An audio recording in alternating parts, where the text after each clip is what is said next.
General Manager of Washington Post Live. Thank you so much for joining us this morning. We are thrilled to be in New York for the latest in our Taking Flight series. And this morning we've assembled some of the top experts in aviation to help us look into the not so distant future of next generation air travel. And before we begin, I'd like to thank our presenting sponsor for this program, Mitsubishi Heavy Industries Group, and our contributing partner, NASDAQ. I'd like to get us right into the program because we've got a lot to cover today. I'd like to introduce my colleague, Lori Aratani, who is going to interview the CEO of JetBlue, Robin Hayes. Thank you so much.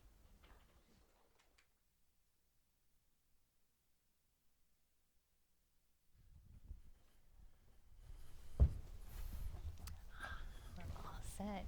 Good morning, and thank you all for joining us here in New York for this, what will be a really interesting discussion about the aviation industry. I'm Lori Aratani. I'm one of the transportation writers at the Washington Post, and we're going to open our conversation this morning with one of the major players in the aviation industry, and that's Robin Hayes, CEO of JetBlue. Good morning. So it's great to be here. Well, great. I know these days air travel has never been as popular as it is now. It's very popular. Yeah. But we've also had a couple of high-profile crashes that have raised concerns about safety. So I'm curious what you think this means. What does it mean for the industry right now and going forward? No, so I mean the two issues that we've seen recently with the MAX airplane were obviously, of great concern, and it's important that we and the manufacturers and the operators get to the bottom of what happened to make sure it doesn't happen again. But I think if you take a step back and look at the bigger picture, the industry has never been safer. I mean, if you look at the way the industry and governments and regulators have collaborated now over many decades, we have a situation where people really don't think twice about getting on an airplane because they have great confidence. And the US and the FAA has really led the way in that. We should be very, very proud of the efforts that have taken place over the many decades. Oh, that's great. Well, great. Well, I know no one in this room would fly anybody except for JetBlue, right? We've got that straight. But do you think travelers have enough choice out there? Well, since I'm about to complain about competition, the last thing I want to suggest is JetBlue should have a monopoly on anything. But look, there's been a lot of consolidation in the US, and we really don't have a competitive industry. We have domestically 4 large airlines that have about 80% of the share. You have legacy airlines who haven't seen a high fare that they don't like. And it's really been the low-cost carriers that have really taken hold in the US and helped bring airfares down. If you want an example, I was looking this morning, if I wanted to fly from here to either DCA or Washington, which is a market that JetBlue doesn't fly, or Boston, which is one that we do from LaGuardia. And the fares to Boston compared to Washington are about a third cheaper. And in fact, if you want to fly, and that's if you want to fly today, if you want to fly in about 10 days' time, they're about half the fare. So there are many, many, many examples where when legacy airlines don't really compete with each other. When they fly on the same route, they love the high fares. And it requires airlines like JetBlue to come in and keep fares low and keep aviation more accessible. Is there something are there steps the government could be taking to foster more competition or more? Well, I think one of the big topics for us over the last few years has been the joint ventures. I talked about the domestic landscape, but it's even harder internationally. If you look, say, between the US and Europe, you think there's about 12, 15 airlines flying, but there really isn't. There are 3 large joint ventures.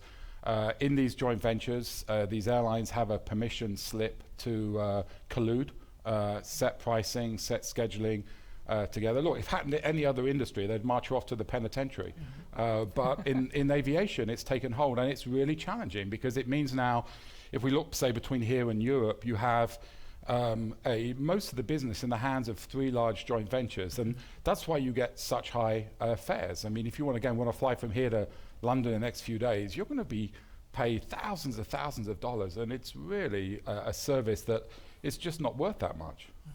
Well, that's a perfect segue into, I understand that you all are going to be launching service into London in 2021. Yeah. And that's a tough market because of what you talk about. So tell us tell us what your plan is and... Well, it's tough to get in there because the assets are all again controlled by these large joint ventures, but the need is great.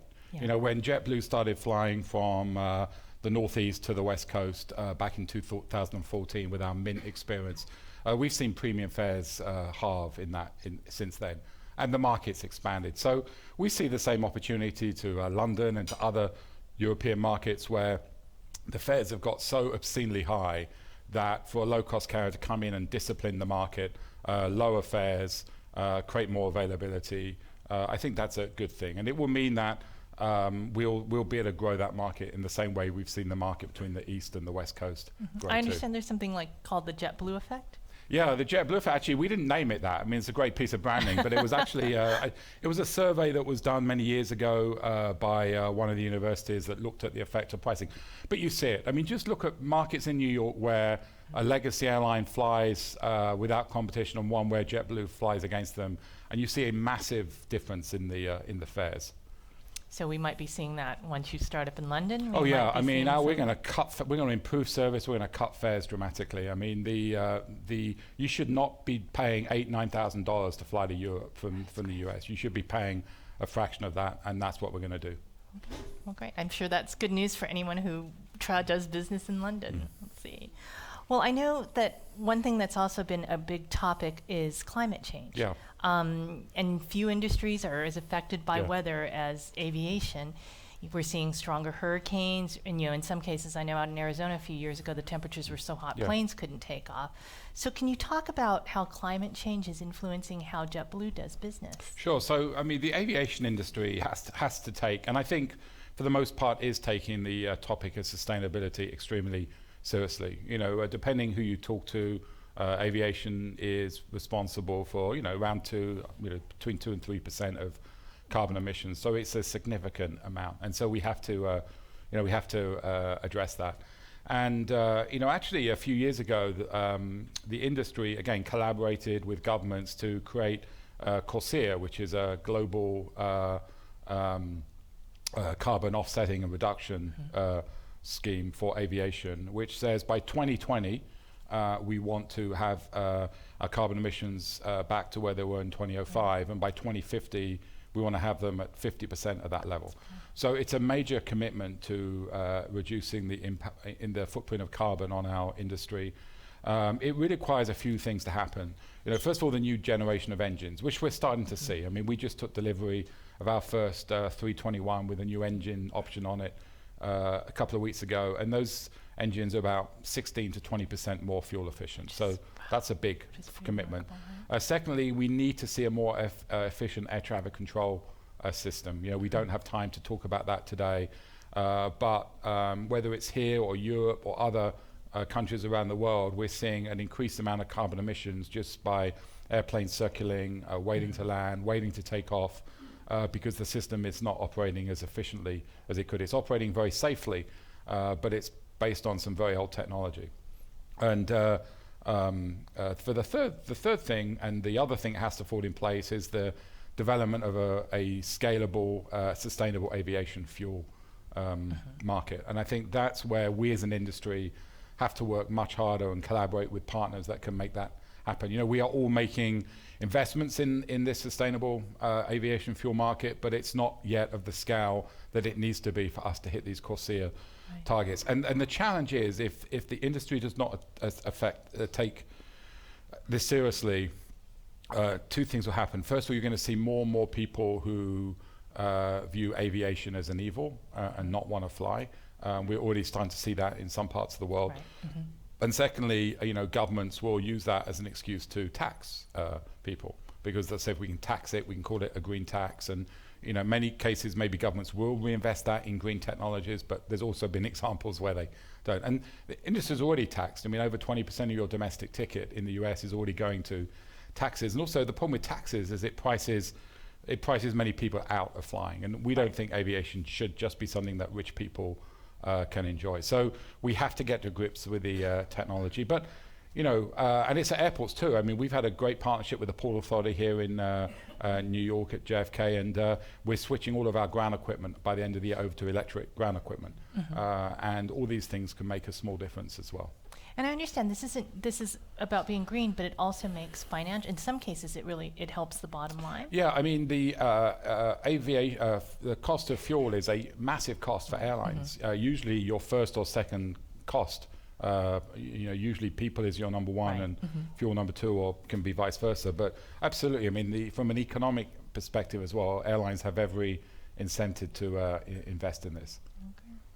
So I know JetBlue's celebrating its 20th birthday, We are, 20th yes, anniversary this year. So back when it was founded, I remember the founder said its mission was to bring humanity back to air travel, and doesn't everybody want that? Yeah. And then I guess a few years ago, you talked about inspiring humanity. Yeah. So can you talk about what JetBlue does to do that, to make people be nicer? And no, I mean, it's so David Neilman, who founded us, and Dave Barger as well. So in fact, we just David was back last week because we just named the first A321neo airplane after him. So we had him and his family in our terminal for the first flight. It actually been used for a few flights before. We didn't, wanted to test it out, make sure it was going to be perfect. And we were talking about this topic because 20 years on, the need is as great as ever. We've talked about the consolidation. We've talked about airlines have continued to increase fares, take the legroom away from people, and there's a need for airlines that want to be different. And at JetBlue, what we say is we don't think people should have to choose between bad service or low fares. You should be able to have good service and low fares, and that's very important. And culture is the heart of that. I mean, our people have to want to come to work every day feeling inspired and feeling that they're part of something different. And it starts on the first day. When you join JetBlue, your first day is down at JetBlue University in Orlando. It's every other Wednesday. I'm going down tomorrow night for this Wednesday's class, and we spend the first day with them as a leadership team, and we talk about what we're trying to do and why we're different, and it goes on from there. As leaders, we spend a lot of time working the operation with our crew members, whether it's cleaning airplanes or helping in airports or move bags, and that's very important because all of our crew members need to feel that we're part of the same team with one mission. Right. And I understand that JetBlue also has a toehold in Silicon Valley, where you've got a innovations lab. Can you talk about some of the things that are coming? Yeah, we set up JetBlue Tech Ventures a few years ago, and we saw a lot of things taking place, and we didn't really feel we had our arms around it. We'd always been proud of ourselves as being an innovative company. It was like first airline to have live TV, first airline to offer high-speed free Wi-Fi. And we have that today. 100% of JetBlue flights offer free high-speed Wi-Fi, and yet we knew that there was continuing change around us, and everyone is so busy in JetBlue, kind of doing what they're doing, and so we really created this as a window in the world to see what was going on, and it's been incredible when we're looking at now some of the not just startups that we've invested in, but now how they're helping JetBlue be better. So one of our startups is a company called Gladly, and now we've put them in our contact center, so we now have a single view of the customer. However you contact JetBlue, email, Twitter, phone, we have a single view. We didn't have that before. Climacell is helping us having really, really accurate weather forecasts in airports, because if we know a thunderstorm is 20 minutes away, different to what the mathematical models used by weather service today is saying, that can make a big difference to getting airplanes out or not. We're using other startups to sort of think about how AI and machine learning can change the way airlines price into the future. So it's been really, really exciting, and not all of the investments we make work. You have to be willing to make some that don't work, but for the most part, we've been very happy with what we've seen. Oh, that's great. I've heard that one of the great things about the Gladly platform is that sometimes when you depending on how you contact the airline, you get transferred from person to person. Yeah. You have to repeat the same story over and over, but this platform allows it follows you. I understand. Correct. So in fact, I was using it. Probably 2 or 3 months ago, I was out in our call center, and I got trained. And I was not proficient enough to be left by myself. But I was conversing with customers who were texting and using the web chat.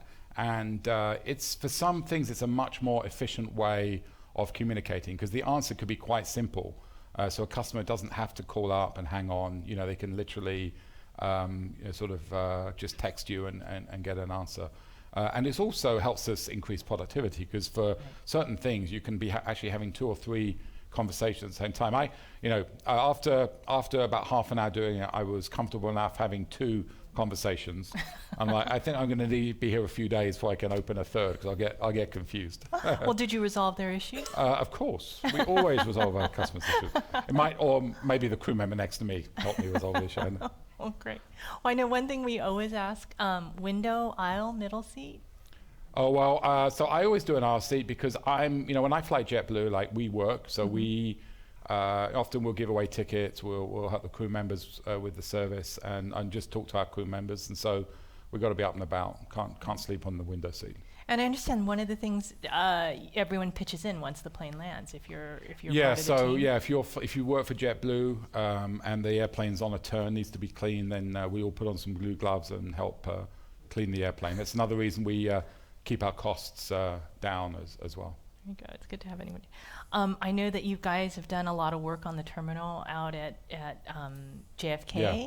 There's some new restaurants coming in, possibly. Yeah. Do you have a favorite? When I'm there, I don't normally get to sit to eat, because there's a lot of things, Your busing going table? on. Yeah. Well, I've been known to do that too. But no, I mean, it's we've been in Terminal 5 now for just over 10 years, and I think we've always tried to use and work with local brands and companies that are based in New York, and the chance to bring in more sort of New York themed restaurants and concessions, I think, is really exciting. And so we're looking forward to that. It gives I guess it gives each airport a real personality, right? Yeah, I mean, people are tired of all the big chains in these, a lot of these places. They want something different, and so that's what we try and do. Oh, well, that's great. That's great. And I understand you also you've done a lot of work out there, but you also have some new plans for the terminals so out we're there? in lease negotiations with the port about taking over the old T6 and T7 facility. I think the governor's vision for JFK Airport is extremely exciting. As New York's hometown airline, we want to be part of that. It's great to see investment in infrastructure, because that's another way, I think, as the need for aviation grows, that we can keep up with it. It's all very well airlines ordering more fuel-efficient airplanes, but if airports can't keep up with the growth, then where are they going to go? Right. And so I think it's been great to be part of that, part of that vision, and we're looking forward to eventually getting a shovel in the ground and building it. Oh, that's great. So any predictions for what we're going to see next 5 years, next 10 years, maybe even next 20 years? In aviation? In aviation. Well, I think, we talked about this earlier, but I think there's going to be a massive focus on sustainability. I think this is going to move very quickly, and the industry has to get ahead of it. We're already seeing it in Europe with the sort of flight shaming network, and even people say, well, that's not going to come to the US. I believe it will. I mean, if you already look at some surveys, there are people questioning whether aviation is committed to the issue of climate change. So I mean, I think for me that's a huge issue. And then infrastructure, and making sure that whether it's on the ground at airports, in the air with the air traffic control system, and airlines with their new equipment, that we all collaborate and work together to allow the system to scale and grow safely, whilst making sure that we do it in a sustainable way. What do you think we'll see on the internet? Where do you think the growth will be for flights? Will it be in the US? Will it be Europe? Where do you think we're going to see? Well, anywhere JetBlue flies, it's going to grow, because the biggest way we can encourage growth is to lower fares, and the reason that particularly Europe, we haven't seen as much growth as I think we can, is because these fares have stayed too high for too long. So that's a plug for the JetBlue growth story once again. So there you go. Well, Mr. Hayes, thank you thank you. much for joining us this morning. It's been a real pleasure. No, thank you. And I'd like to turn our program over to my colleague, Libby Casey, who's going to be talking about the regional airline market. Thank you. So thank you so much. Thank you. Thank you. Good morning. I'm Libby Casey, the Politics and Accountability anchor at the Washington Post. We're going to continue our program this morning with Michael Huerta, who was the FAA administrator from 2013 to 2018, and Michael Boyd, longtime aviation analyst and CEO of Boyd International. Welcome, gentlemen. Thank you for being here. And I invite our audience, both in the room as well as online, to send us your questions on Twitter. You can tweet us using the hashtag #PostLive. So to begin with, let's talk about growth. And we left on that note as we heard the CEO mention a moment ago where he anticipates growth happening. But I want to talk about the Asia market. I mean, we're expecting to see what could be 40% of the world's travel market in 15 years from now. What does that mean in terms of opportunity, Administrator Huerta? Well, Asia is growing at faster than any other region of the world. You know, between now and 2037, I think IATA is estimating that the annual growth rate for aviation in Asia will be close to 5%, around 4.8% annually. And by comparison, that's double the US rate projected for the same period. And so, and I think more importantly, China is expected to surpass the US as the world's largest aviation market just in the next few years. And India is not far behind. And so, yes, there is a tremendous amount of growth taking place in Asia. That's demand for air services, demand for aircraft, and it raises a whole host of questions about how we as an industry are going to accommodate that. And it also raises questions about everything from safety to regulation. But I want to look at this question of opportunity and where we go there. The International Air Transportation Association predicts the number of passengers could double worldwide by 2037. We're looking at more than 8 billion passengers. Mike, what does that look like in terms of just capacity? Well, like for example, in China, we just did a forecast of the top 200 airports.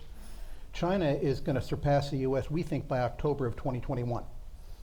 Our growth, their growth, huge. I mean, there's an airport there called Daocheng that opened up, it just opened up in 2011. They have 250,000 passengers today. And that's in a region with only about 130,000 people. The growth there is just going to be astronomical because it's there's no hubs in China, by the way. I mean, you can't really do much connecting. It's all point-to-point stuff for now. And that's going to change. But that means we're going to have a whole lot more airplanes in the sky. They're going to need another 5,500 airplanes in the next 10 years. So that's huge. And that's just one country. Here in the US, it's not well known, but we're still about 5% fewer airplanes in the sky now than 2007. They're bigger airplanes. But it dropped, you know, in 2008 things dropped. We're getting back to that now. But concurrent with that, we've got China growing. We've got India, if they ever build enough airports, growing. The EU, intra-regional. You can't forecast airplanes anymore by region because they move around. You have to forecast it by who's buying them. But we're going to have huge growth. And here in the US, it's still going to be growth that we have to accommodate. Where's the room for innovation as we see this potential boom? You know, is there an opportunity here to capitalize on the demand and make some real upgrades in the technology? Well, what all the aircraft manufacturers have been focused on is improving fuel efficiency. This is in addition to significant impacts associated with aviation emissions. It's also a significant cost to airlines. And so the ability to make air transport available to folks depends on bringing down costs, as we heard from Robin Hayes a short while ago. Fuel is a big part of that, and new technologies are certainly doing their share to contribute to that. There's also the use of composite materials that make for lighter and stronger airframes, which also, you know, greatly increase the efficiency of aircraft moving through the sky, and then innovations in how we move aircraft through the system, much more efficient flight paths. And so there is a lot of work that is being done globally to try to accommodate this significant increase in demand. Looking really long term, what about new propulsion systems, things like electric aircraft and you know, and other technologies that will continue to innovate? You know, aviation has always been based on innovation and collaboration across the technology sectors and the transportation sectors. And I think that where we are today is really no different than that. What is different is that the pace of change is much quicker than it used to be. Electric is such an interesting question. We did see at the Paris Air Show this summer an Israeli company come out with a prototype, Alice, for the electric plane. This is Aviation. The goal is 650 miles it could travel at 240 knots. Their goal is to get this out in the next couple of years. But what are we talking about in terms of practicalities of electric planes? Well, right now, battery technology is not there. We're not going to see a large airliner, powered, and the extension cord would be way too long. We just don't have that tech. But in Denver, there's a company called Aerospace, and they're putting out a 2 and 4 passenger airplane. Now, what that's all about is it's electric, but the cost of the electricity for an hour is about $3. You'd get into a Cessna 172, the cost of the fuel is about 40 to 50. Now, what does that mean? We're not talking about orthodontists buying this to go kill themselves on a weekend. We're talking about training. For people who want to train, that's probably about $7,000 less just to get up to a dual rating in that airplane. So it's going to affect pilot training too. That's a good thing. But if we're looking for purely electric, Rolls-Royce is working on it, other people are, but it's a long way down the road. Hybrid, we've looked at hybrid. That's a possibility as well. So it's moving in the right direction. And all this talk about the battery technology, there'll be a breakthrough in a couple of years. So we're talking taxi service, small planes. I mean, how could this impact the regional transportation system? Well, there's two dimensions to it. I think nearer term, we are likely to see the short haul trips being done by electric aircraft, to go from Manhattan to the airports. And there's been a lot of discussion about how this could alleviate traffic on the highways, and it would make for a much more predictable trip. A lot of work needs to be done, and I think the questions are less technological and more regulatory and consumer acceptance. What do I mean by that? Well, when you're dealing with a whole new aircraft type, the public depends on a number of things. The public has very high expectations for things that fly. We want to know that the aircraft is safe. We want to know that the company that operates it meets some basic standard of safety. We want to know that the operator is properly qualified to ensure that the trip can be done safely. All of those are regulatory questions. And those all need to be sorted out to enable this kind of service. And then longer term, we're talking about unmanned, unpiloted aircraft providing these sorts of services. And so you have a bucket of regulatory questions that need to be dealt with. Then you have the whole question of acceptance by the public. How comfortable are you going to be getting into a relatively small, electrically powered vertical takeoff aircraft that may or may not have a pilot on board to head to some destination? And so there's got to be data that's developed on how these aircraft operate. And then the business case for these is generally dense urban environments. And people in dense urban environments are very, very interested in what is happening around them. And when they start to see these things moving around through the system, a friend of mine was the mayor of a major city and put it this way: if I have a constituent who is concerned about low-flying quadcopter or whatever aircraft flying around in the city, they're not going to call the FAA. They're going to call the mayor.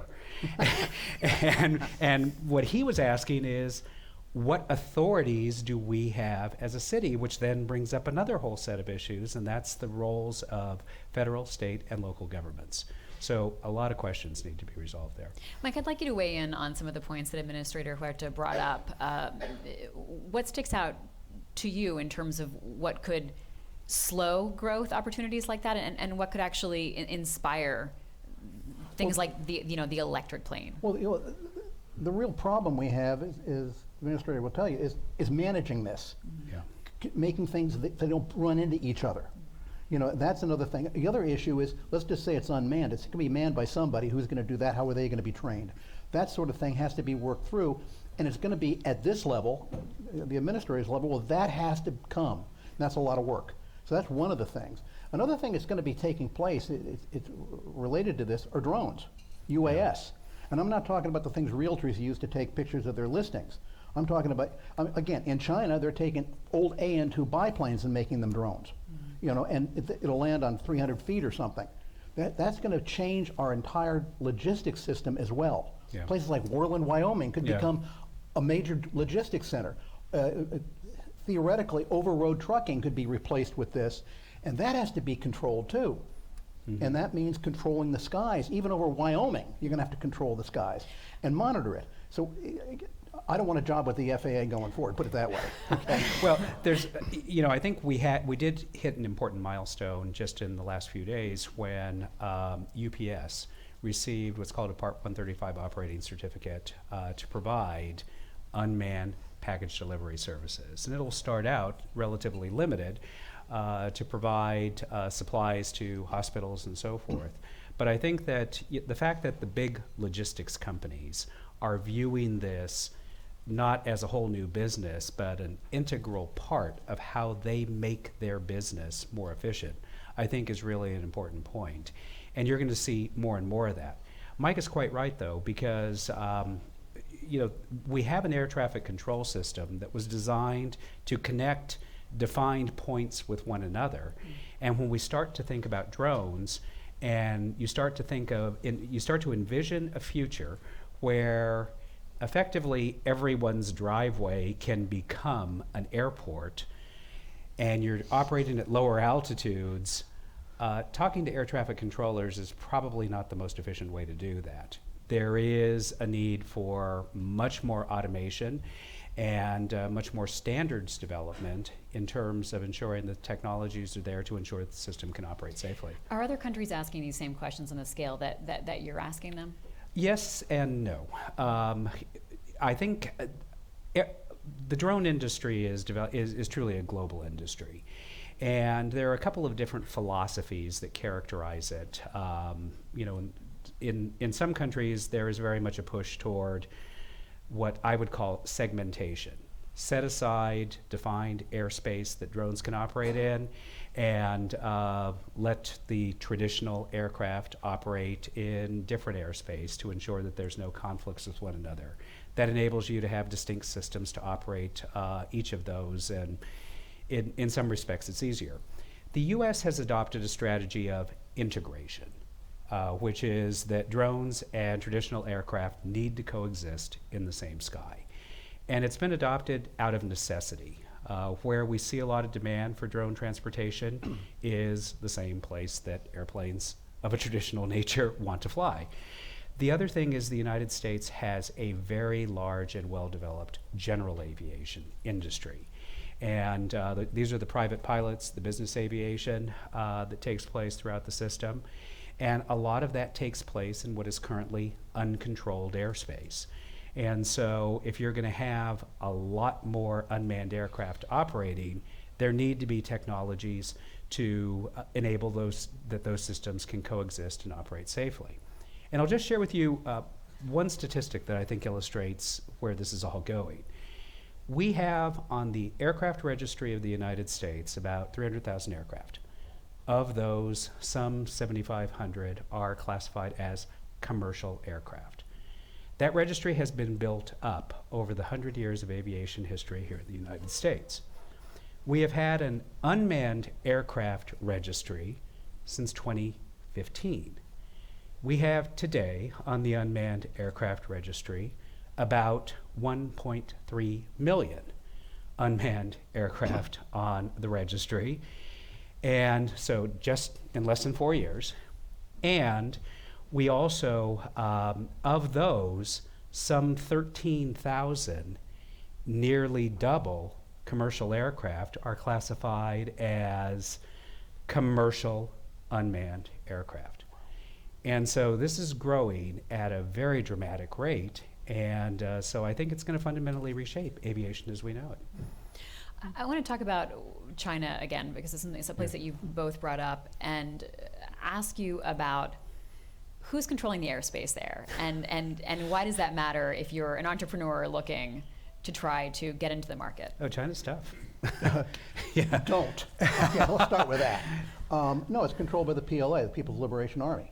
And I think you can tag into that with what you've been through these negotiations. Well, it's China has it's a very large country, but yes, the Chinese Air Force does control the majority of the airspace, which is the flip of what you have here in the United States. Here in the U.S., the vast majority of the airspace is controlled by the FAA for civilian purposes. In the Chinese model, what that means is there are very narrow corridors that commercial aircraft need to operate within, and that represents a constraint for the growth of air services in China. Now, that market forecast that I gave you a little bit earlier has an important qualifier around it.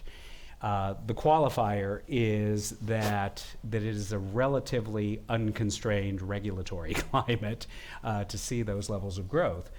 And if China is going to be able to accommodate the growth that the market would dictate they're going to need to deal with this question of managing the airspace. And that means that the government is going to need to find ways to accommodate more civilian traffic.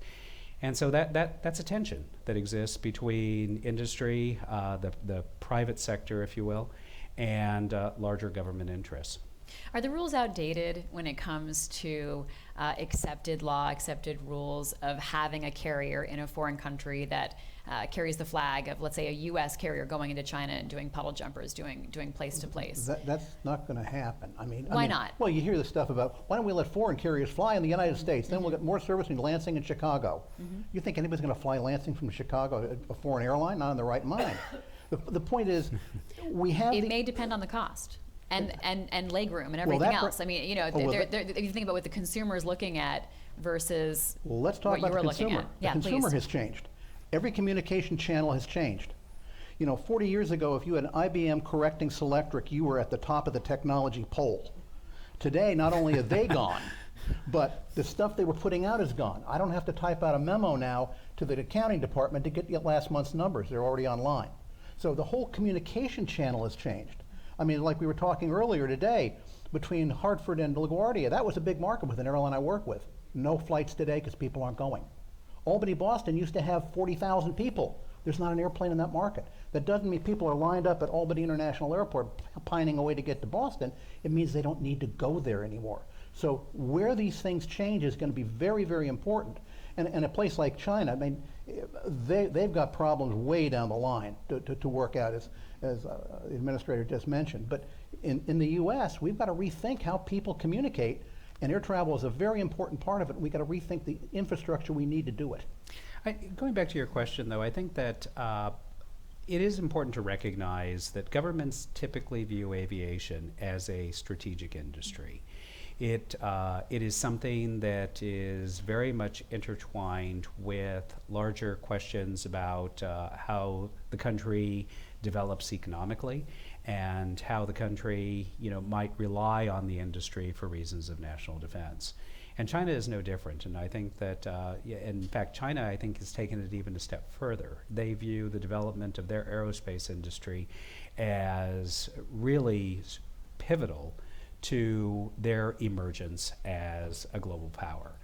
And so for that reason, they are providing a lot of support, not only in providing air services, but also in supporting aircraft manufacturing. And that also has, I think, very significant and far-reaching implications for the global industry, where you essentially have two large manufacturers. And we can envision a future where there might be more than two. Well, I want to get at that question of what that means for competition for a company like Boeing. We do have a question from Twitter asking, will Boeing recover from their 737 MAX crashes? Absolutely. Oh, they're too big not to. They're too big to fail. No, they won't. This is just one part of it. It's a big part of their product line, but it's not the only one, and they will work it out. It's going to take a lot of money, but I really think they're still going to be dominant. Airbus will be dominant.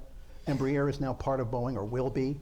So, and the other problem with China, just touching on that, is they're very good at a lot of things, but commercial aircraft, what they have on the drawing board are Me Too airplanes that aren't going to sell outside of China unless they give them away.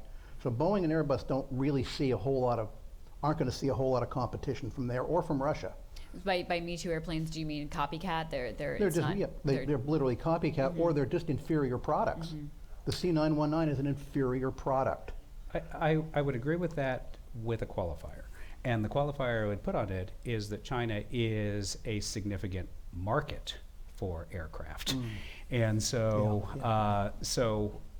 you know, and going back to what I talked about before, of you know, the government wanting to support the industry and everything that we know about the interplay between the Chinese government and the companies there, you know, yes, Boeing and Airbus definitely are the global leaders with respect to aircraft manufacturing, but if the significant growth is in a market that also seems to want to support its own manufacturing base of aircraft, that does, I think, affect the competitive dynamic a little bit. Let's stay on the Boeing MAX for a moment. Sure. Administrator Huerta, what are the lessons learned from that? I know there's still investigations being done and analysis of, Sure.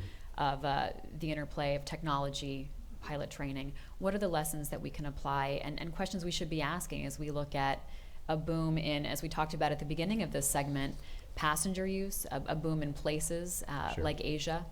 Yeah. Well, I think that, you know, first of all, it is important to recognize, as I said before, the public has very high expectations for aviation safety. And so when a tragic accident happens like what we saw earlier this year with the Boeing 737 MAX, everyone wants to get to the answer. And these are incredibly complex machines and systems, and the investigations are ongoing. And I know that everyone at the FAA, everyone across the whole industry, is very focused on what are the lessons that we will learn as a result of that. But I think you raise a really important point. There is the technology, and there is also the people. And the system is safe because you can ensure that the two of those work in tandem. Technology has, without question, resulted in tremendous increases in aviation safety over many, many decades. But at the same time, the human factor is important. And so, you know, early on there was a lot of discussion about the technology. There have been other stories about were the pilots appropriately trained, and the investigations will sort all that out. The reality is, it's both. You have to have technology which will enable a safe system, but at the same time, you have to have appropriate levels of training working in tandem with that technology, and the two things working together are what's going to result in a safe system. Michael, what lessons are you learning about the relationship between oversight and regulation and the producers of the product? Well, I think what we can take away from the MAX thing, and it hasn't been touched on much, is how much safer the United States is. Because you take a look at that Ethiopian crash, that co-pilot had 200 hours in type, 200 hours. You know, here we need 1,500 hours just to get hired.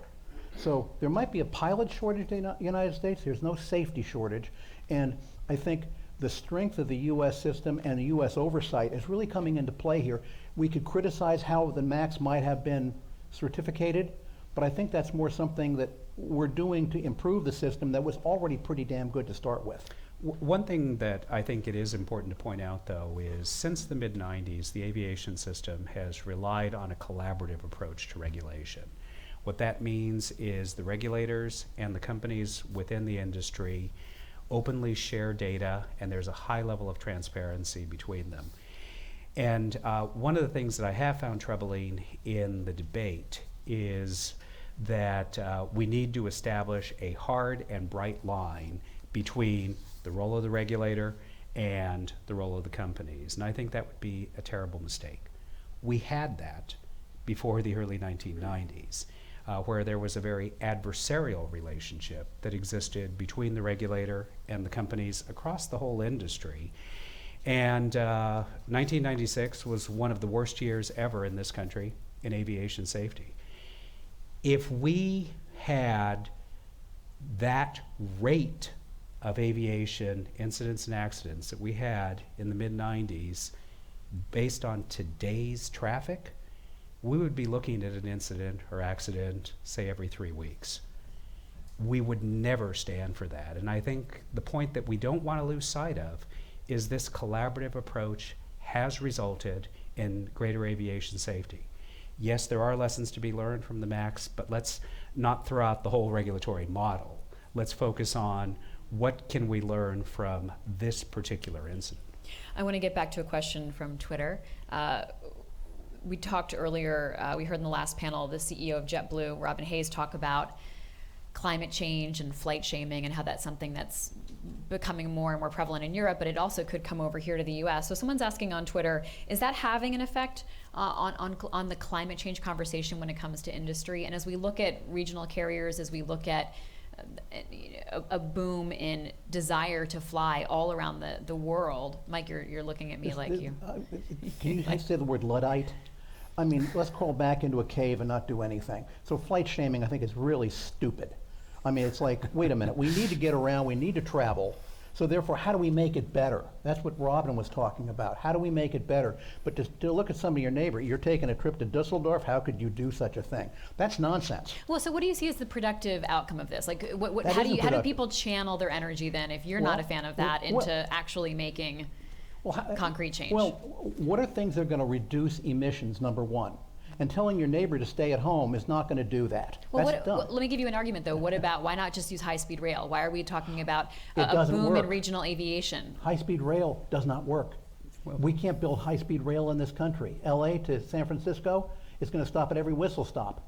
And not only that, it's in markets where people won't use it anyway. High-speed rail is a dog for the United States. So that's Mike's opinion. Administrator, let's get your 2 cents on this. Climate is an important issue, and the industry is doing a lot, and I think needs to continue to do more. Is that going to come because consumers are demanding it? Oh, consumers want it. Consumers want it. There is no question that consumers want to see a reduction in our nation's carbon footprint generally. And so, the airlines, yes, have a powerful economic incentive to fly more fuel-efficient planes, but there is a lot of consumer support for things like cleaner fuels. There is a lot of consumer support for things that can be done in the operation of the aircraft, electric ground vehicles at airports, or reductions in uses of single-use plastic aboard aircraft. And so it is something that the whole industry is thinking a lot about, and it is something that our consumers expect of us, and we need to respond to it. As before we go, as we look at potential boom in regional market traffic around the world, what does the U.S. have to worry about? I don't think. Look, let's start with this. We have the best airport system in the world, the best airport system. So as these things change. By system, you mean infrastructure? Infrastructure. Do you mean Worland, Wyoming, Akron, Canton, all these places. No country in the world is as ready for the next generation of UAS and other things as the United States is. So we have that infrastructure. Can it be improved? Yes. The Port Authority is doing it here in New York. We're doing it in Salt Lake City. It's being improved. So we are moving ahead with the kind of infrastructure we need to improve air transportation where it's going to need to be improved. We need to, I think, increase the investment in infrastructure overall in order to support the growth of this industry, but also a different kind of infrastructure to support these new entrants, whether they be unmanned aircraft and others that are in the system. And I think that we need to figure out how we can accelerate the regulatory framework in order to foster greater innovation, because at the end of the day, it's the innovation that is going to lead us to the next generation of a better aviation system. All right, well, that's all the time we have. Administrator Huerta and Michael Boyd, thank you so much for speaking with us today. And now we'll hear from the sponsor of our program. No bloodshed.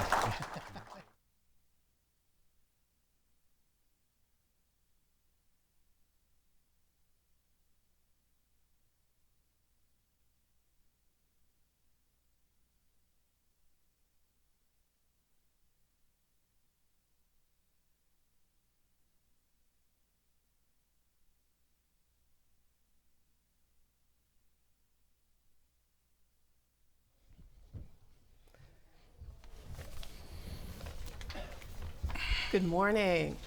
I'm Denise Sparrow-Stinson, and I'm a content director at WP Brand Studio, brand marketing division of the Washington Post. I'm here with Mr. Steve Harrow, who heads marketing at Mitsubishi Aircraft. And to start our conversation, one of the great refrains we've heard repeated by our panelists this morning is the coming surge in air travel. The increased demand, increased number of passengers. Why is this, and regional travel specifically, so vital to air travel in totality, but specifically in the US and North American markets? Okay. Well, Denise, that's a good question. Regional air travel is vital around the world, but in particular North America. Over the next 20 years, we see about 5,100 new aircraft in this, what we call under 100 seats is how we define regional aircraft.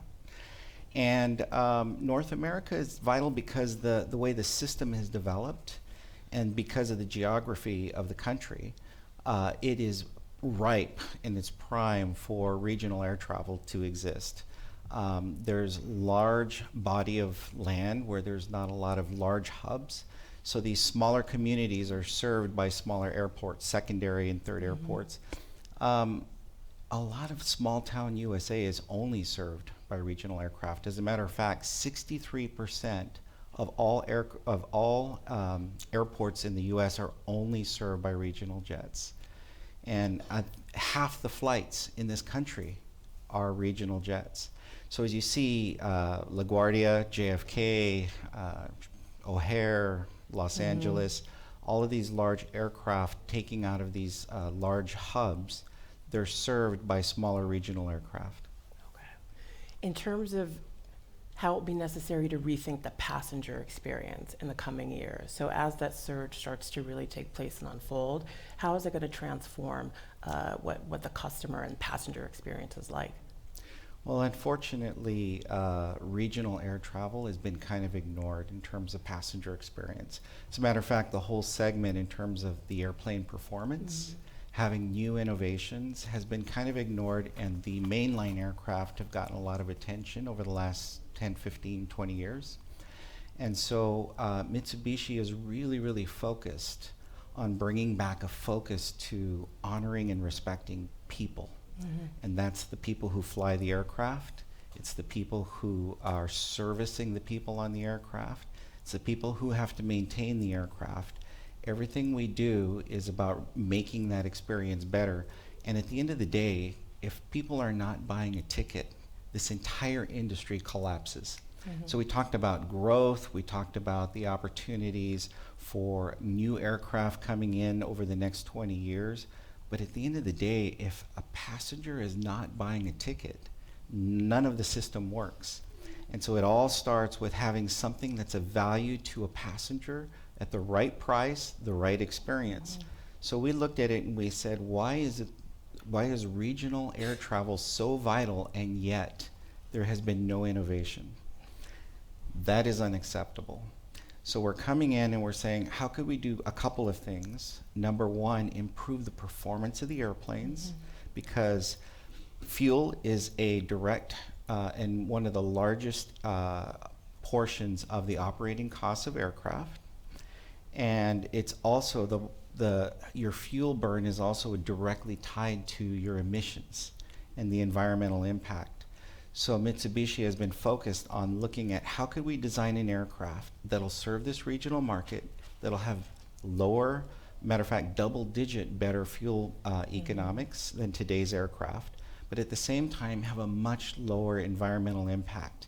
Because we talked earlier today, there's a lot of that shaming going on, and you've heard it mentioned several times this morning. But at the end of the day, it's our responsibility to take the design of the aircraft and bring latest generation technology in to ensure we address that. The second part of that was the performance side. The second part is the passenger experience. I don't know if you've taken a regional jet lately, but you are, I'm 6'3". I typically hit the exit signs with my forehead. I usually have a neck ache if I get the window seat because the sidewall is coming in like this. I have to stand and there's a log jam when you're boarding the aircraft because everyone has to have their bags checked at the gate. And so you may have packed specifically to travel with your bag with you because you don't trust that your bag's going to arrive. It's vital that you have it with you.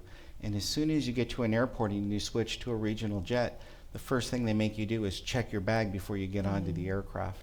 So all of these things are not just annoyances, they're issues with not respecting people. And so that's one of the things that we're really focused on, is creating a cabin experience that has the room for people's bags, that offers people more elbow, shoulder, and personal space.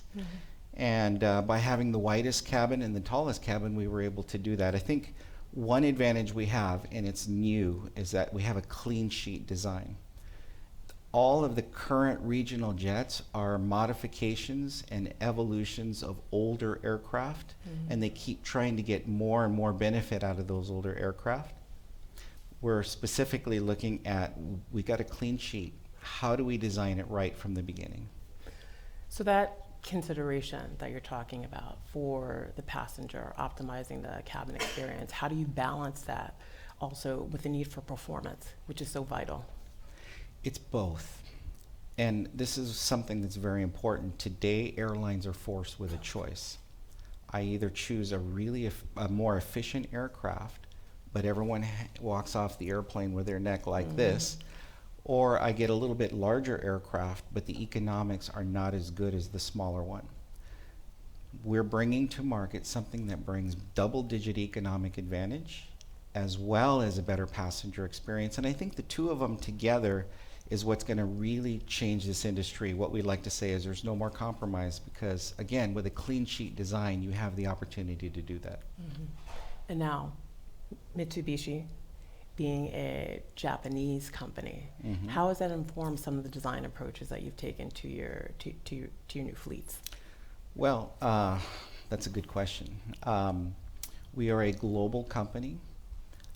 In Mitsubishi Aircraft Corporation, about 25% of our workforce are international aerospace experts, but 75% are Japanese, and we are a Japanese company through and through. And the advantage to that, and I've heard this from many of our airline customers who we've talked to, there is a quality, a craftsmanship, and an attention to detail in Japanese products that you will see flow through. So one of the great things I've enjoyed joining this company and being a part of is seeing Kaizen in action, which is that continuous improvement, continually looking for opportunities, not settling for good enough.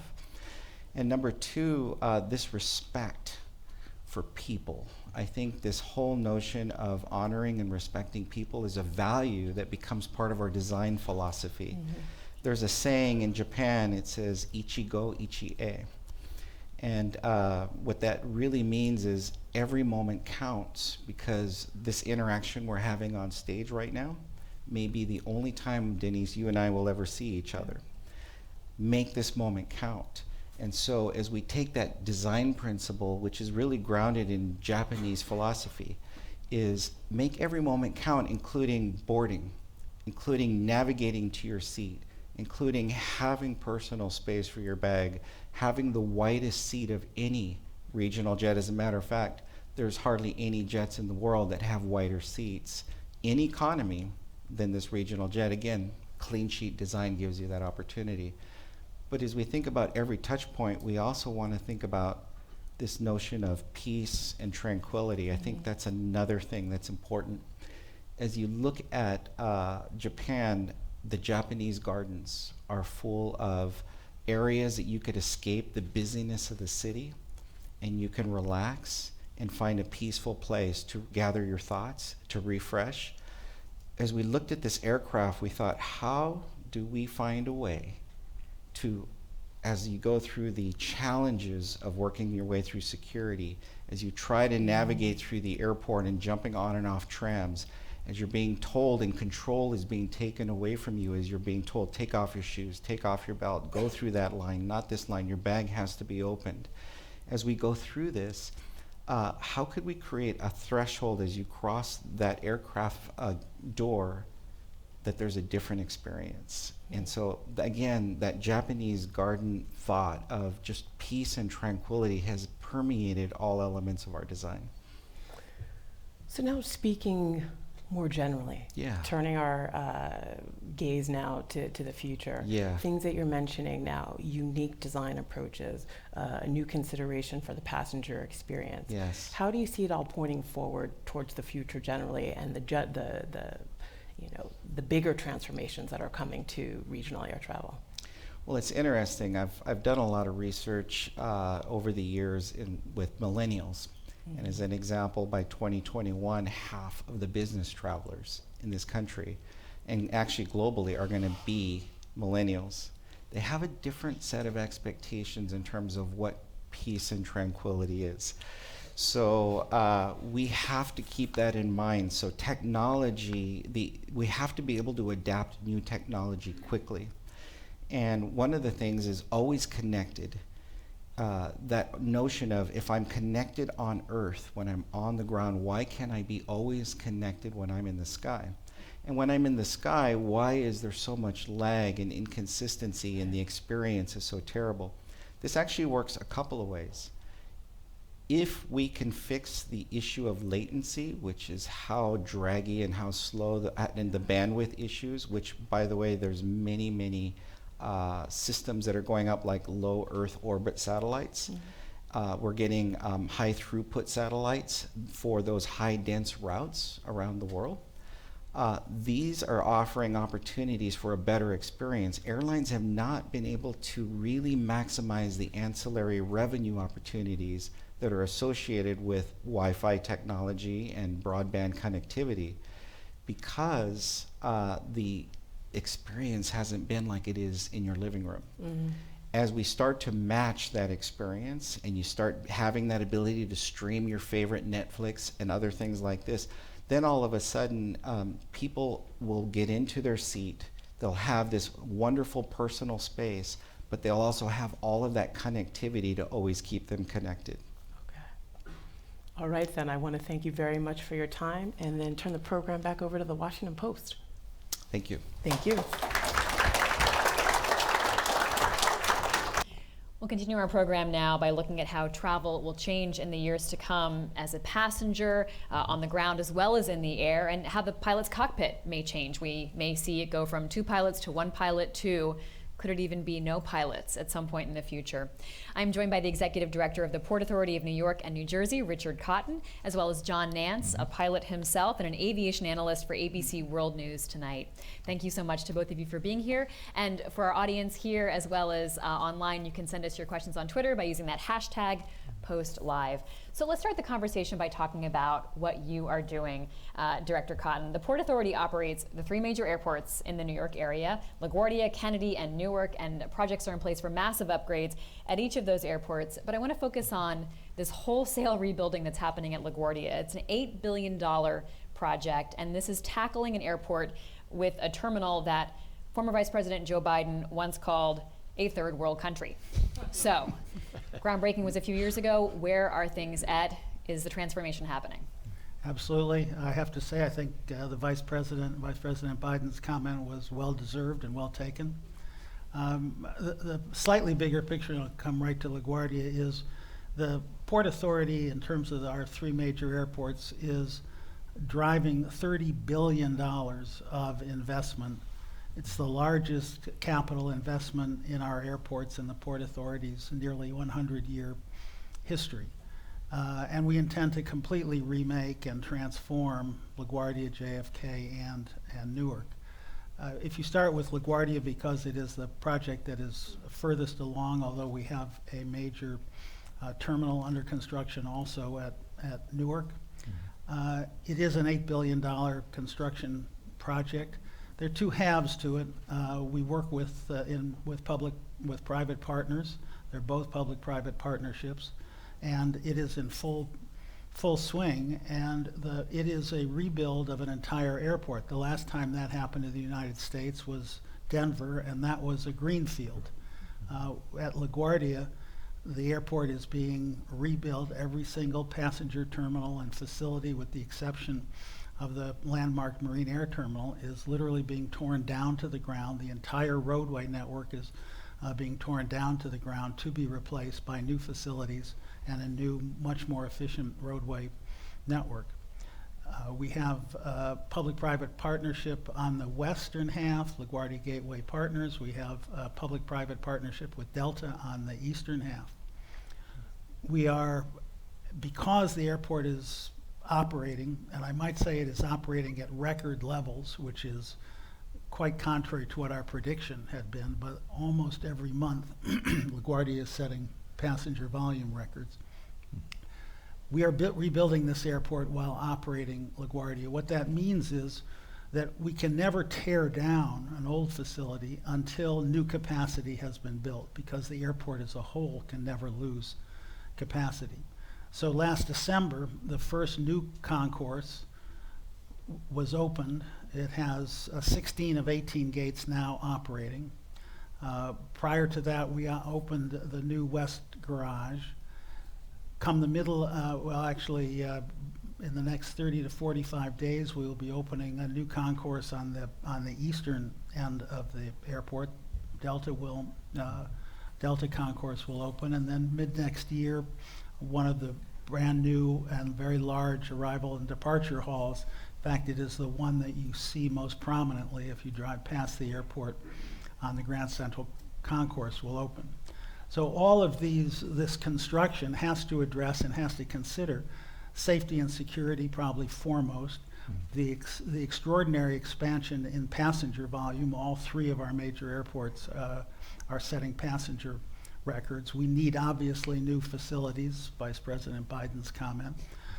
We need to be much more attentive to the passenger experience, almost from the time they leave their home or business coming to the airport, and help them plan, but think obviously predominantly about their experience as they go through the airport. And in addition to that, we need to do this with 21st century technology, which is a bit of the focus of this conversation.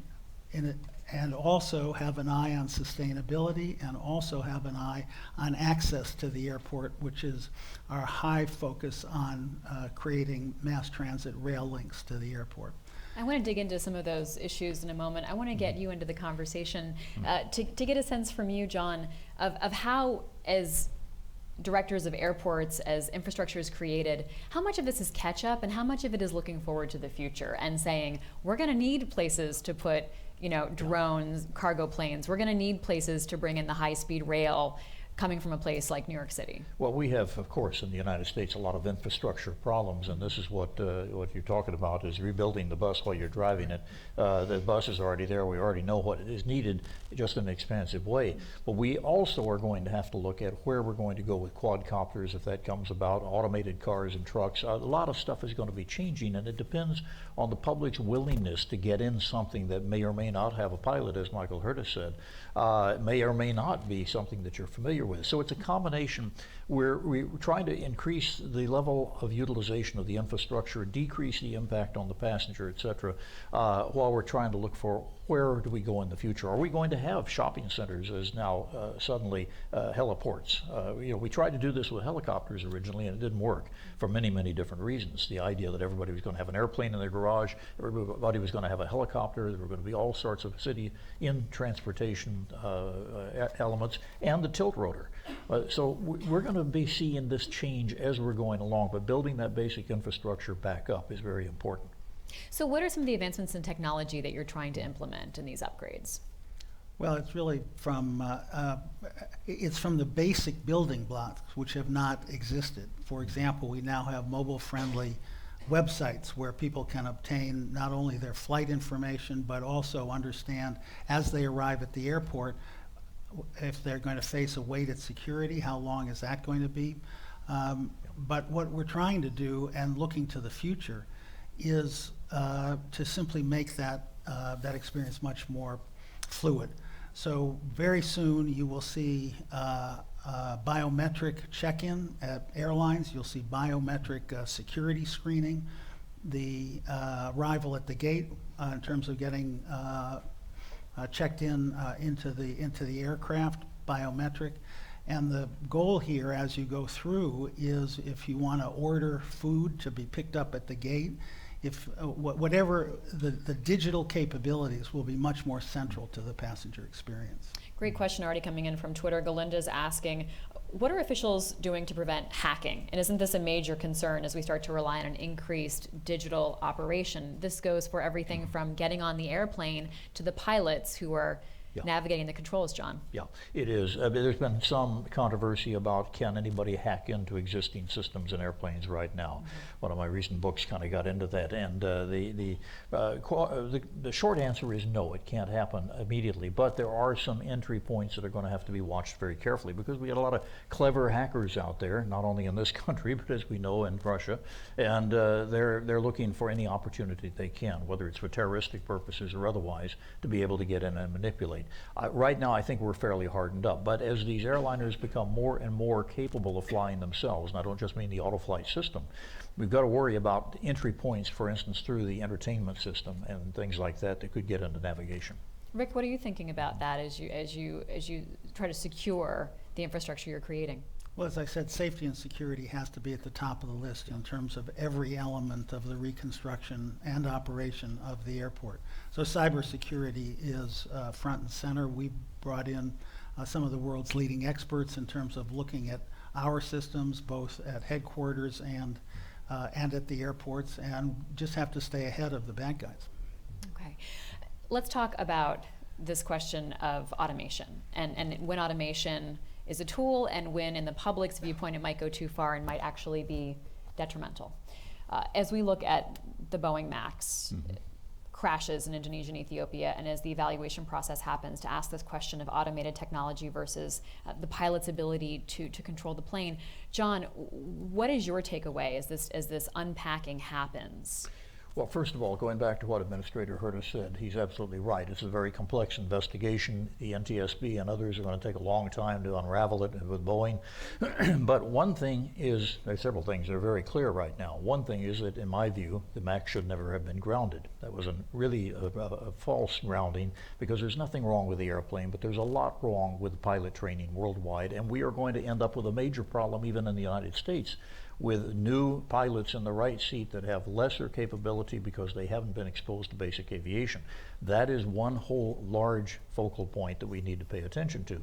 But getting to the automation thing, we've long joked between Airbus and Boeing that Boeing believed always that the pilot should be in control of the airplane and not the automation, and that Airbus felt the other way around. And we've teased Airbus that the ideal crew that they would want is a dog and a pilot. Job of the pilot is to feed the dog, job of the dog is to bite the pilot if he tries to turn off the auto-flight system. But that's not going to work. And in fact, one of the things, if you go back to one of the definitive accidents, Air France 447, June 1st, 2009, I believe it was, that in the middle of the Atlantic Ocean, where everybody was confused and they basically stalled the airplane in. When you look at that, there is a basic philosophical problem that we need to pay attention to worldwide, not just Airbus, and that is at the very moment that the humans were unable to deal with it, and we really could have used the automation said, I'm out of here, it's up to you. We need to change this if we're going to get to the point of utilizing the automation the way it ought to be. And that then brings up the question of what are we going to become? Are we going to become pilots or system monitors? Because we don't do well as system monitors. Well, you're talking about airmanship and a pilot's ability to know, to almost become part of the airplane, right? To really know what is happening in the plane and have that ability to pilot it and understand everything that's happening around him or her. It also, though, involves being able to communicate with your co-pilots in a way that makes sense, where you can speak up and you're not deferential to a pilot who may be doing something dangerous if you were a junior co-pilot. So we're talking about some of the human relation experiences as well. John, what are the solutions or recommendations that you would have as people grapple with the human question of this, but also inviting technology into a cockpit in a way that's helpful and not harmful? It's a very fluid thing. But one thing that we must not forget is the reason right now that you can get on an airplane just about anywhere in the world, but definitely in North America, with an almost perfect assurance of arriving alive at the other end. Maybe not as well treated or well fed, but you'll arrive alive. The reason is because in the 80s especially, we finally realized the cause of accidents is about 92% human factors. And we have to know why we make mistakes. We have to know why these accidents occur, and then we have to understand humans are never going to be perfect, and we're never going to get to zero defect, but if we build a system that can absorb the failures that we can't otherwise stop, then we can build a system that can get to zero, and that's what we have essentially done. I've been 27 years now working in medicine to bring those same lessons across, and they are still decades away from understanding that basic. But we mustn't forget this as we design new interfaces between the carbon-based human being, old Star Trek term, I'm sorry, I just love it. The carbon-based human and the silicon-based. I think one of the most brilliant constructs ever for that has been the heads-up display. But there are going to be other things in the future that will give us the capability of still being interactive with the machinery and with the computers. We use the best that we can bring to it as human beings, and we use the best that we can bring to it as computers. Are we ever going to get to giant pilotless airliners? Not in the next 20 or 30 years in terms of public acceptance, but that's going to be the key. When you get down to one pilot being accepted to everybody on the back, then we're kind of like, for those of you who remember the old days where you had a fire extinguisher behind a pane of glass and a little hammer that said, in case of trouble, break glass. You're not going to have a pilot behind a pane of glass with a hammer. But by the same token, we are going to get to the point where public acceptance is going to be tested, and that's 20 years in the future. Let's talk about that question of public acceptance. Director Cotton, as you think about the future and you prepared the infrastructure of these airports for what's to come, what is your sense of the public's willingness to accept everything from cargo planes without pilots to passenger planes without pilots? Well, I guess I would frame this. First of all, I should say running airports is about the infrastructure. The FAA and the aircraft community is where these discussions take place. So I would just speak in terms of technology. I think one thing that is just almost a truism, which is you can't fight technology. So the question is how you use it intelligently, and I think that's what the regulators and the aircraft industry are about. And I think over time it's a question of demonstrating that advances in technology are being used in intelligent ways and not outstripping what their capabilities and their potential flaws are. And so I think that's how I would think about the future of the aircraft. And I think I would end on a note which was part of the earlier panel, which is the fact is the safety record of the aircraft industry is extraordinary. Yeah. As you build the infrastructure, are you accounting for docking ports for drones, and how are you thinking about building an airport that is flexible enough, that's adaptable enough that it can keep up with the technology, so 30 years from now, the future director of the Port Authority isn't, raising his fist and cursing you for not accounting for the technology you couldn't have ever foreseen. I think you can take that as a given. That is one of the great challenges in terms of building bricks and mortar facilities, which is you have to, change is only getting faster. Technology is getting more extensive.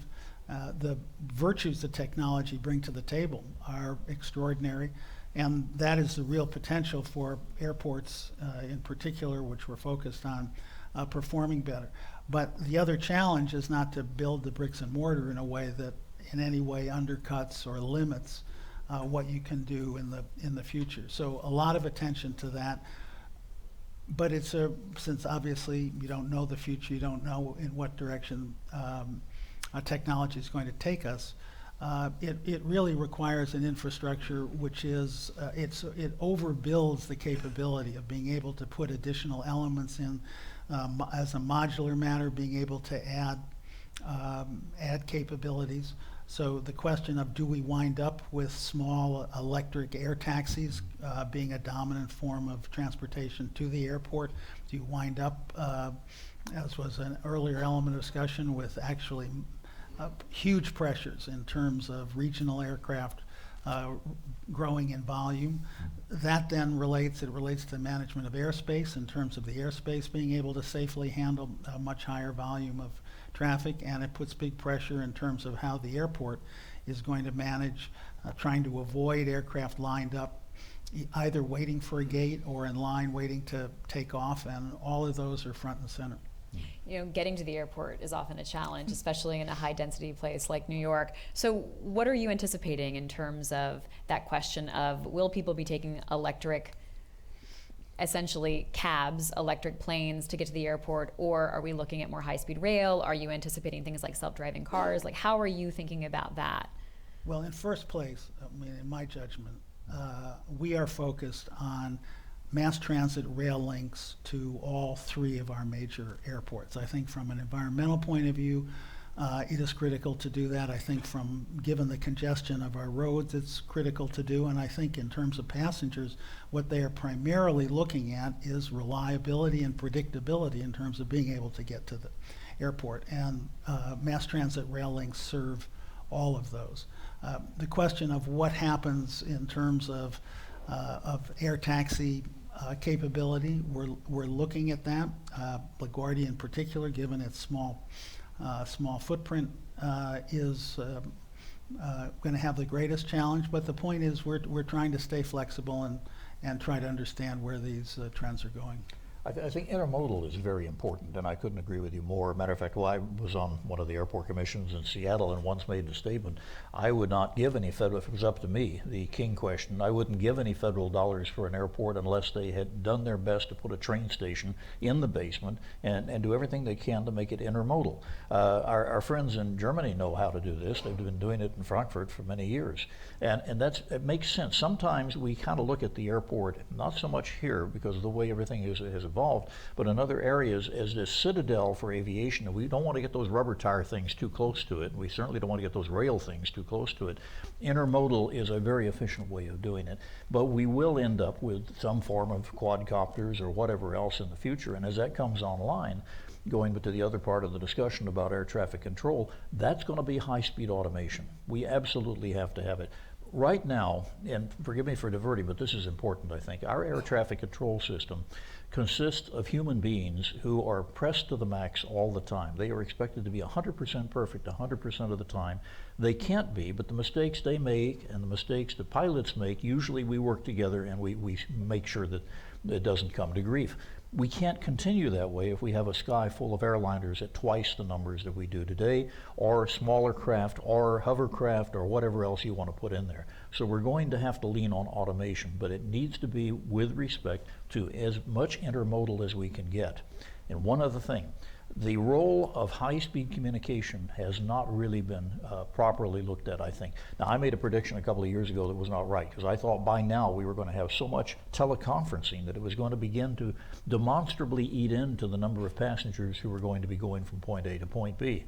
I've always basically felt that in business, for instance, if you meet somebody once by traveling there and back, then from then on, if you're in a teleconference situation that is transparent enough, you're not going to need to get in that airliner and take all your time to go over there, or vice versa. I still think that's true, but it's not going to come online for a while. And when it does, it is going to have a demonstrable effect, and that's something that I think we need to plan for. Before we let you go, I want to talk a little more about the technology you're employing in the airport when it comes to biometrics and things like that. Can you give us a sense of how it will work? Are we seeing this at other airports around the world? Are you modeling it after something that you've seen, or is this innovative in a different way? Well, it is still, I would say, being piloted, but there's no question it is coming. It is in use. We have it in use at 2 of our concourses on a pilot basis. It requires cooperation with the federal government in terms of all of the security aspects. But there is no question, and with the airlines, I should say, there is no question that the passenger of the future will arrive at the airport with their bags, where in some sense the airline and the airport and the security folks know they're coming. They will be identified by a biometric means, probably facial recognition. When it will mean that there will be much less need. You will go to, if you brought baggage that you want to check, you will go to a kiosk which will recognize you, identify you, provide you with a baggage check. You'll put your bag on the belt yourself. You'll then walk through security. The airline will already know that you are at the airport. Will check you in. The security will be by facial recognition, and this will be a much more fluid entry into the concourse. When you go to a concession, you will probably pay also by virtue of facial recognition. We are particularly trying to ensure that concessions are much more, they're local, they're extremely attractive from the point of view of the customer. There will be free and fast Wi-Fi to the extent you want to do anything online, but that digital experience, all of the biometric markers will be at work and will mean that you'll have a much more fluid travel through the airport. Did you hear that, John? Any privacy concerns that it raises for you? Are you seeing this as pure advancement? I think it's advancement. I mean, we long ago recognized that we had to give up a certain expectation of privacy in order to be able to get the level of security that we need after 9/11 in particular. And I don't think facial recognition, at least to me, it's not a problem. We already have a situation where we need to know who's there. And now, facial recognition on every street corner, that may be another thing, but not in the airports. All right, well, gentlemen, thank you so much for your time.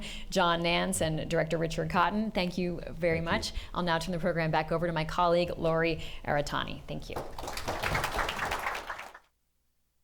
A little more about what we just saw.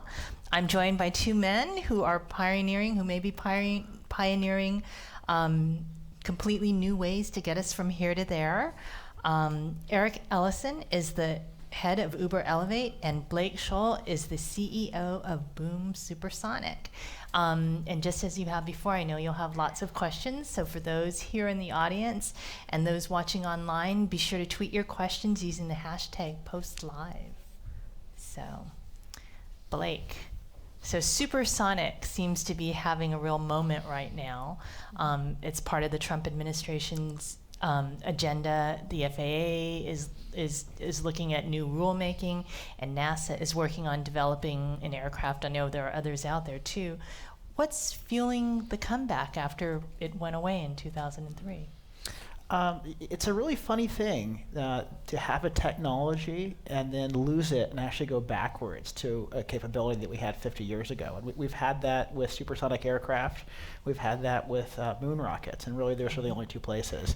But what we're finding now is we're finally at the intersection of what's practical technologically and what's economical for airlines and for the flying public. So we finally today have the technology to do supersonic flight in a way that tens of millions of people can afford to fly. So not like Concorde, where we only had a dozen aircraft, but something that's hundreds of aircraft and tens of millions of passengers per year, and can really change the way we get around the planet.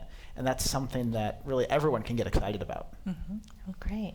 And so it sounds like there's a financial, because part of the problem was financially, it just didn't make a lot of sense. It was only an option for the very wealthy.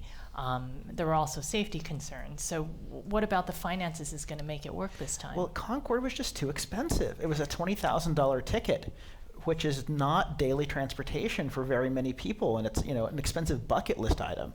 But fast forward literally half a century. I mean, we have to remember Concorde was designed in the 1960s with slide rules and wind tunnels and drafting paper. And today we have more efficient engines, we have new materials, we have advanced design techniques, and so you can get the cost down to the point that a lot more people can afford to fly high speed. So we're starting out targeting about $2,500 a ticket. And with time that'll come down, and our ultimate goal is to make the fastest flight the cheapest one. There you go. So Eric, you guys are you have rideshare. I know that you just launched helicopters here in New York. Tell us a little bit about why Uber's decided to take on this challenge of vertiports and moving people in a new way, aerial ride sharing. Yeah, absolutely. Thanks for having us here today. So at Uber, we really we think really hard about what the future of transportation looks like, and over the past few years, we've really started to focus on building this transportation platform that can weave together all different types of transportation that can help you not to have a car. And so as we think toward the future, as we think about the big bold bets that we want to take, as we become, as Dara said recently, the operating system for cities, we're thinking about these new forms of transportation, new forms of movement that we can bring into the platform. And one of the ones that that unfortunately has not existed for many years. It didn't exist and then went away like Supersonic did, but is being able to move around a city in the third dimension, to move from point A to point B more directly and go through the air and kind of skip the gridlock and kind of the constraints of the kind of not even two-dimensional, more like one-dimensional grid that we move around every day. And so by taking the power of the technology that we've built to be able to move people around kind of in on-demand cars, and then connect that into a new type of aircraft that are quieter and safer and much more economical to operate, made possible by electric propulsion, we think we can bring this new form of transportation to life and weave it into this platform that we're building. So now I know Uber in the past, with a lot of the innovations it's tried to bring to the transportation world, has run into regulatory issues. In some cases, they decided just to launch without really dealing. So what are the regulatory hurdles that you face here? You know, where they're talking about having drone delivery, you know, there's going to be a lot of stuff potentially flying through the sky. So how do you deal with the regulatory issues? And is that something you're going to deal with up front, or how's that going to work? Yeah, so regulation, I mean, aviation is one of the most highly regulated industries there is. And so we have made a fundamental choice to kind of partner with regulators from day zero, I like to say, that we are building relationships with the regulators at the national level, at the different national regulators where we're going to be operating, and as well as at the state and local level. It's because we know that in this new form of urban aviation, it matters not just, but it's incredibly important, the national level regulation, because the FAA in the US is the primary regulator of aviation, but also the state and local regulators matter a lot too, because of the nature of being able to move around cities in this new way. And so we've made that a really important part of what we're doing. Mm-hmm. What hurdles do you think you're going to face? So there's, in bringing to life a whole new form of movement in this way, we know that you have to build out an entire, basically all the pieces of this. And so that's why we've emphasized partnership on aircraft, electric aircraft, with a number of major industry partners that are now working on this new type of aircraft. We're making partnerships on the real estate side. We're investing internally on the tech to do a lot of the air traffic management that is really necessary, building on the concepts that are coming out of NASA and the FAA's work around UTM. And then we're also investing, what we're learning with Uber Copter is about the operational side of this too. How do you do aerial ride sharing in a way that actually does this seamless multimodal journey? And when I say multimodal, I mean really multimodal, where you have a single button press and you get multiple modes that we're sequencing behind the scenes and seamlessly connecting you from a car to a helicopter to a car, and doing that over and over and over again, and making this really magical experience for our users. So do you see this replacing helicopters and this becoming the preferred mode, or do you see room for both? So I do think that in the air taxi regime, that we'll see as the electric VTOL aircraft, that's what we like to call them because we're engineers mostly, electric vertical takeoff and landing aircraft. No one's come up with a better name yet, unfortunately. But what I think is that in this with these types of aircraft, as they become certified and become commercially available, they will be the dominant form of this in this air taxi market, because they'll be quieter and they'll be cheaper to operate than helicopters. I think that in other industries where the fundamental physics of helicopters is really beneficial, hovering, things like that, we'll still see helicopters be pretty dominant. So you're talking about a potential launch in Los Angeles and Dallas in 2023? That's right, and yeah. Potentially a broader launch 2030, is that so real? We see it as kind of rolling. So we want to start in a measured way. So we've focused on these initial launch cities where we've had good stakeholder engagement so far, and we're continuing to talk to people all over the world though about this. But we're focusing on these initial set of launch cities, and we think that everywhere that we have a business, a ground business that's large, that this will be another a value add that we can bring into these new markets. I mean, we're in over 700 cities, I think over 65 countries around the world right now, something like 15 billion trips to date that we've done. So the scale of the Uber existing business is immense, and we want to bring aerial ride sharing into that context of this almost unimaginably large scale of operation that we have right now. Good. And Blake, we want to bring you back into this too. And I know one of the big problems with Supersonic in the past has been the boom, right? You're limited in your operations in that you can only operate over water. Tell us how that's going to change, if that's going to change. I think over time we're going to find that there is unrestricted high-speed flight everywhere. And something we think about is, well, where do you get started? And it turns out today there are over 500 routes on the planet where you can fly supersonic over water, subsonic over land, and give the passengers a great speed up. So not just New York to London like Concourse, but Seattle to Shanghai, and San Francisco to Tokyo, and LA to Sydney. There are 500 routes where you can fly 90% over water, give passengers a big speed up, and the sonic boom is just not even a question because no one's there to hear it. That said, I think that we'll find over time that when a large portion of the population, when a lot of people can afford to fly supersonic, that puts the noise in context, and we're going to find that we have got quieter aircraft that are going to be perfectly acceptable to the public for supersonic everywhere. See, that's interesting. I cover aviation, and I know that there are a lot of people around the country that aren't pleased with the aviation system we have now and the noise that it produces. I understand that there's talk about making that sonic boom technology to make that sonic boom as quiet as a door slamming, a car door slamming. Yeah, you can definitely make it quieter. And the way I think about this is you want to make it such that it fits into our background environment that we have today. It doesn't have to be inaudible because we've got trucks and trains and police cars and all kinds of things that are part of our environment today, and we recognize that it's better than not having them.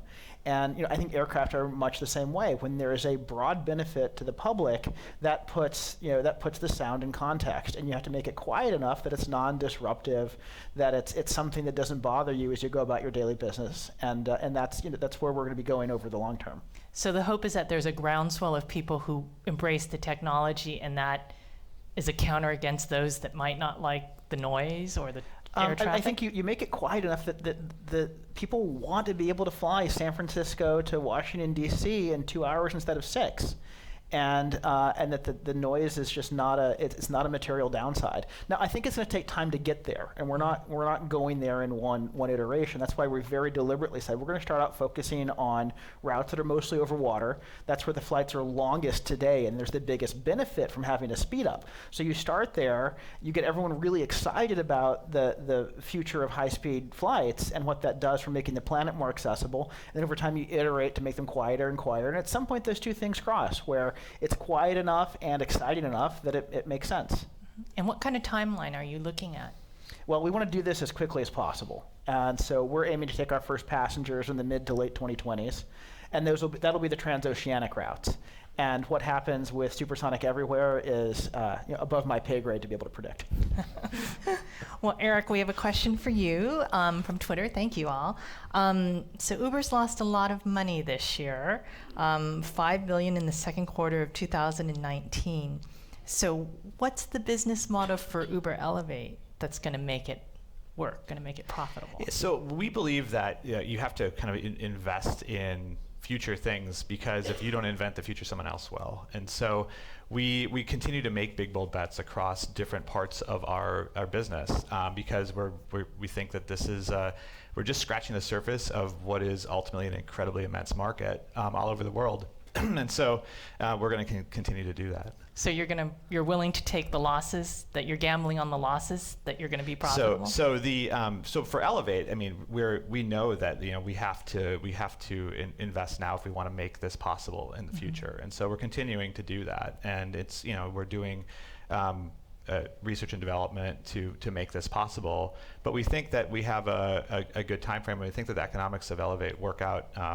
We have a lot of models that we built around this, that this makes sense to do, and that we can bring this to the world in a pretty rapid time frame.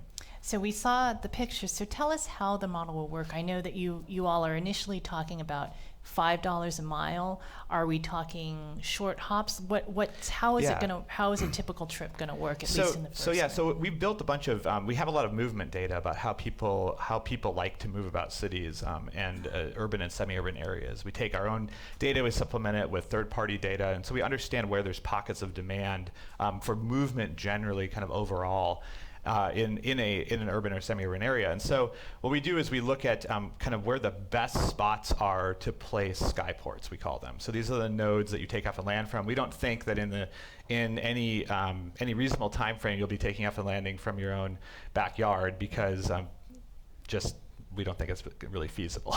So we think that you're gonna have to have places, skyports to take off and land from. But the nice thing is if you have a network of cars that you can weave together, you can get people from where they're starting from to these skyports in an efficient way. And so we wanna place the skyports in conjunction with our real estate partners in a very efficient way.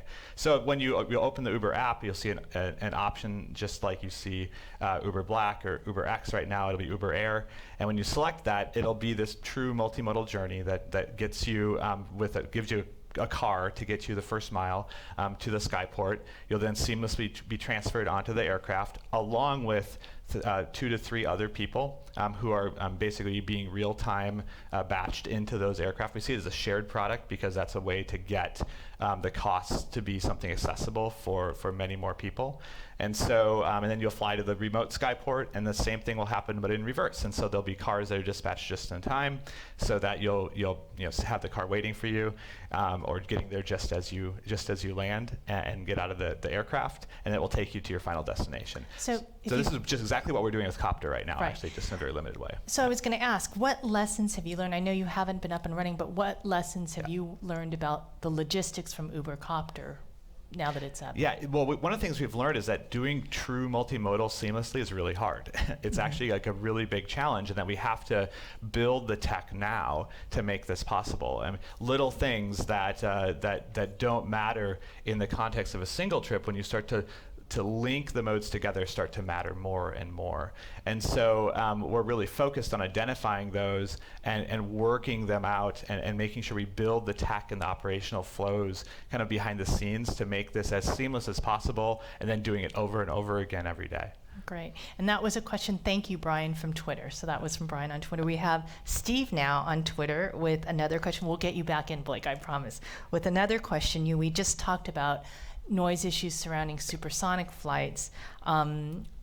Uber Elevate, what are we going to see here? Are there going to be noise? Helicopters aren't exactly soft, so. So it's an excellent question, and as you were talking about, I mean, it's a lot of the same ideas. We think that noise is an incredibly important aspect of this. And so a couple of things that we're doing, we've actually have a small team that works on working with our partners to kind of help them to apply kind of the latest and greatest in terms of analysis techniques to predict noise as they're designing their vehicles.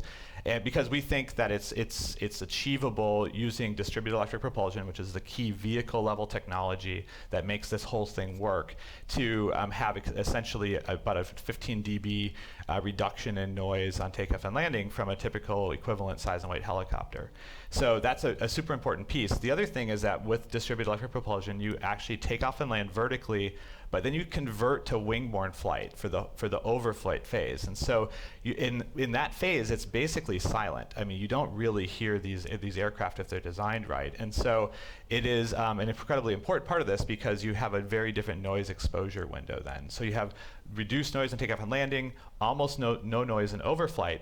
And then the third thing we're doing is we're actually mapping background noise. So right now in Dallas, and I think we're about to start doing this in LA as well, we actually are doing a kind of a design of experiments-based sampling of background noise, and we put it into a machine learning model we've built to be able to predict on an hour-by-hour basis background noise of the entire Dallas metro area, which is really interesting, because then we can take that background noise map, put it into our system-level simulation, and actually design routes and skyport locations that take into account not only demand that's underlying, but also noise that's underlying. And so you can imagine you can shift around skyport locations a little bit and maybe take a small penalty on the length of routes in order to take a big benefit or take advantage of a big benefit in terms of overflying or placing skyports in high background noise locations.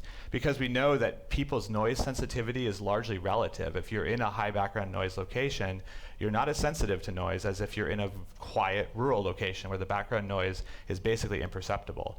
So we think it's incredibly important to be smart right out of the gate on this and really, really understand what it is we're doing. Good. Oh, good. Blake, what kind of regulatory hurdles is supersonic travel going to have to conquer before we can see it start again? That's one of the great things is that there are actually no barriers to supersonic flight today, not technologically, not in the market, and not even in regulations. So in many ways, we have an easier path ahead of us than Eric does at Uber. We'll certify our aircraft to the same safety standards that apply to modern subsonic aircraft. And so long as we're not flying supersonic over land, that's the big question regulatorily. There's no regulation that needs to be added or changed to make way for supersonic. So it's full steam ahead, no barriers.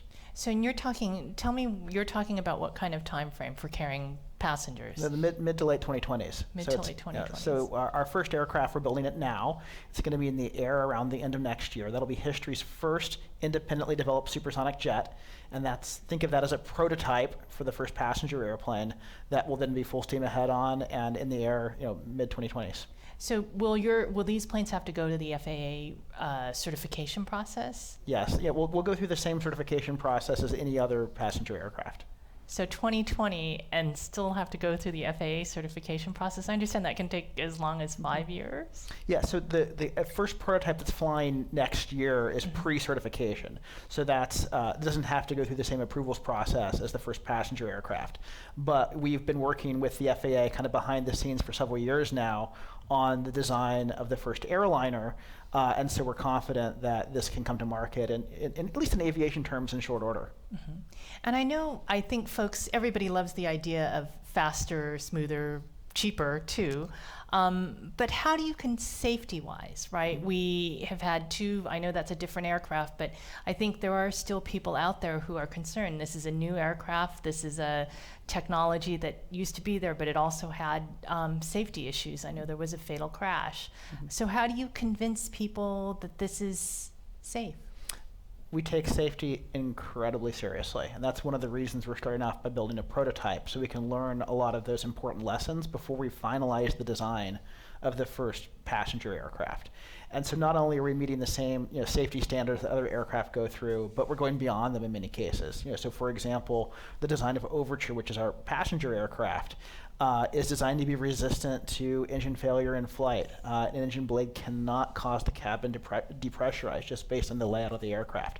And so there are many cases like that where we're going above and beyond. And if you put it next to Concorde, we have to remember that aircraft was designed a half century ago, and it would not meet the safety standards that exist today. Great. Well, unfortunately, that's all the time we have today, but I want to thank you two gentlemen for joining us for this discussion. And I want to, if you all would like to see a replay of any of the discussions, or if you want to know more about future Post Live events, please follow us at WashingtonPostLive.com, and we really appreciate you all joining us today. Thank you. Thank you.